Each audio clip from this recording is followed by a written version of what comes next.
5:01 here on the East Coast. Look at that U.S. Capitol this morning. A beautiful morning here in Washington, D.C. Good morning, everyone. I'm Jessica Dean in for Casey Hunt. It is wonderful to have us with you this morning.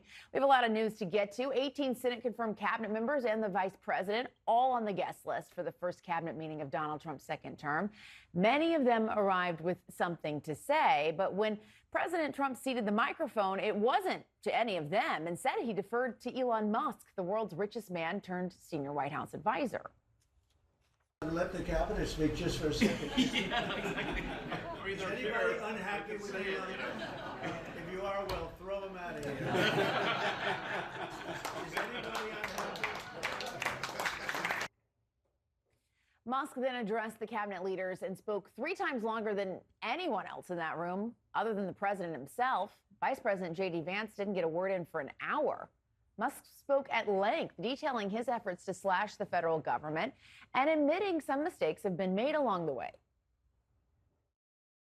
We will make mistakes. We won't be perfect. But when we make a mistake, we'll fix it very quickly. So, for example, with USAID, one of the things we accidentally canceled very briefly was Ebola, Ebola prevention. I think we all want Ebola prevention. So we restored the Ebola prevention immediately, and there was no interruption. CNN is also learning more about how Musk's job fits into the Trump administration. White House Chief of Staff Susie Wiles meeting with Senate Republicans after that cabinet meeting, and they questioned her about Musk's role in the government. And she told them he reports directly to the president, not to the cabinet. Joining us now, Gabby Birenbaum, D.C. correspondent for the Nevada Independent. Gabby, good morning. Good morning. Good to have you here. Thank you. It was a lot. There were just so many dynamics we could talk about in that cabinet room.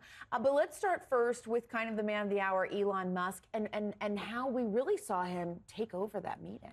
Yeah, I think I had 2 main takeaways. One is that I think people have been predicting since Musk first got involved on the campaign trail, there's going to be at some point a moment of acrimony between these two. They're too powerful, they're too wealthy to not. But I think for now we see they're still moving in lockstep, number one. And number two, I think Trump 2.0 has been all about sort of loyalty, right? That's how he's picking his cabinet members. Many of them have cultivated relationships with him over years. They don't have those relationships with Elon Musk, but he's basically asking them, you should give him the same loyalty and deference that you give me. And that's not just subtext, right? That's text, because he asked all federal employees to sort of send Doge an email with what they'd done the past week. And multiple cabinet heads, Pete Hegseth, right? These are Trump loyalists. Marco Rubio said, don't do that, right? Yeah, hang on. And so if Trump is telling them, no, Musk sort of speaks with my voice and my authority, that's a new dynamic for a lot of these longtime Trump loyalists who've been in his circle much longer to have to navigate. Right, and it does kind of disrupt what is a traditional chain of control, right? Certainly, right. Yeah, and if you're, an average federal employee, who do you listen to? Your boss, your agency head, or this outside person who's not elected, not Senate confirmed? Yeah. The other thing that I thought was really striking, it was taken live. Certainly made for TV, right. And that is a Trump signature, of course. Yeah. But that it was very performative. Yeah, certainly. I mean, I think, right, this has been Trump's thing since he first came down the escalator, right, in 2015. He knows what makes good TV. And yeah, if you're going to bring in Elon Musk and, like you mentioned, have him speak more than any member of the cabinet, certainly more than J.D. Vance, he knows, right, what people are going to be talking about the next day. But I think right now that serves political value for him. And we were just talking about this before we came to you, but Susie Wiles laying out the structure. I think there's been a lot of questions. Is Elon Musk the head of Doge? No. That's this woman. It's not. He's just this. He's that. Everyone trying to figure out kind of what is the setup. She says he reports directly to President Trump, which I don't think is really a surprise to anybody. And then President Trump is working with the cabinet secretaries. How do you think that setup plays going forward? I have to imagine this is going to come to a head at some point. But again, we've been saying that about Trump and Musk before, and so far it hasn't.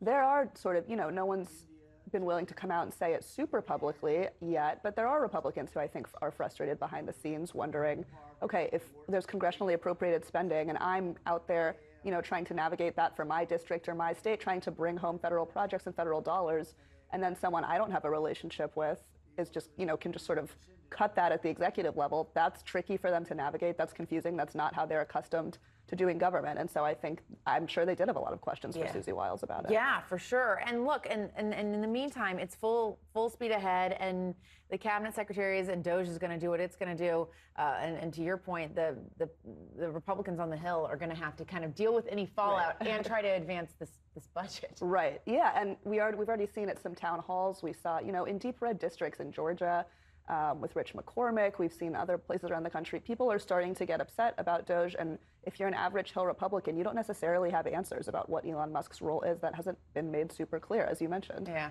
All right. More to come. Gabby, thanks so much. Thank you.